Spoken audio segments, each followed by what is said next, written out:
importance of branding and marketing.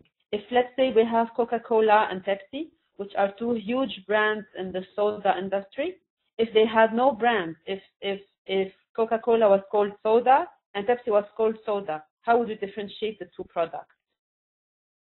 So if you don't do any branding, you cannot actually differentiate your products. And if you do not differentiate, you have no long-term profitability. Because at the end of the day, people will end up buying your product because they know your brand and not because you have a great product. How else would they know that you have a great product if they can't associate it with a name, with a brand, with a packaging, with everything that goes around the branding?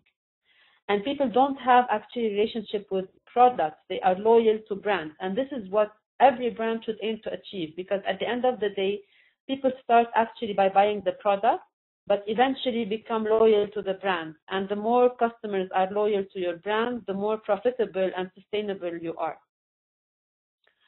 So you should really note that your brand is your promise to your customers. So what is it that I am delivering to my customers? It is true that, let's say let's go back to the Coca-Cola example. It is true that I am at the end of the day delivering a soda. But is it really a soda, or is it the whole experience behind that?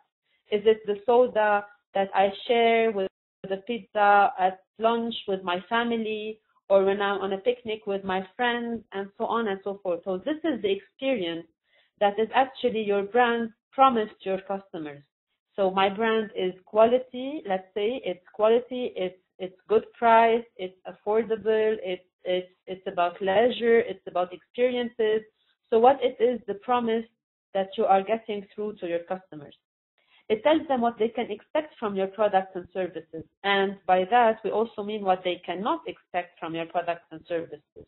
If you sell a bicycle to a customer, you're selling him a bicycle and not a car. The bicycle can, let's say, run for about, let's say, 1 kilometer per hour, but that's it. You cannot expect to sell a bicycle that runs for about 100 kilometers per hour. It doesn't work like that.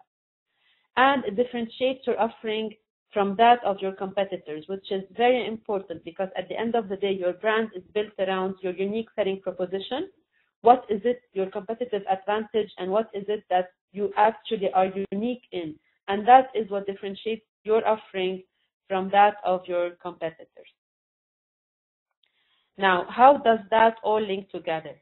Your brand is derived from who you are and who you want to be, because who you are today is maybe different from where you want to be in like 2 or 3 years, and that is your vision. So who you want to be is your vision, okay?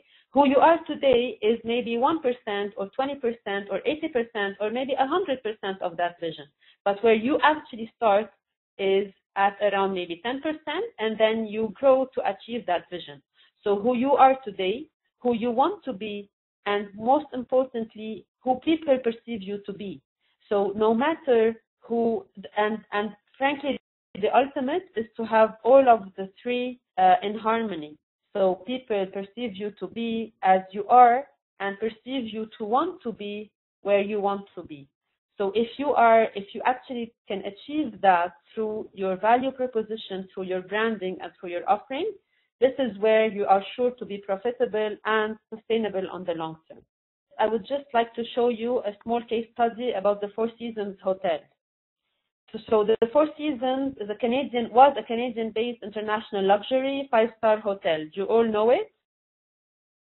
So it used to manage hotels, and it sold itself to Bill Gates and Prince Al-Walid bin Talal of Saudi Arabia for $3.8 billion. So what did actually Prince Al-Walid bin Talal and Bill Gates buy? Did they buy the location? Did they buy the hotel? Did they buy the restaurant, the staff, the beach, front property? What is it that they bought? They actually bought the brand.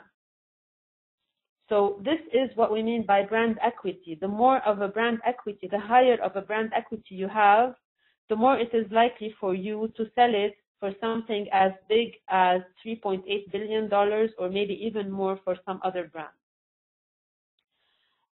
Now to close this section of the presentation, I would like you to do this small exercise, of course, when you're working. So, what is your promise to your customers? What is it that you're promising them throughout your brand? How do you wish to be perceived?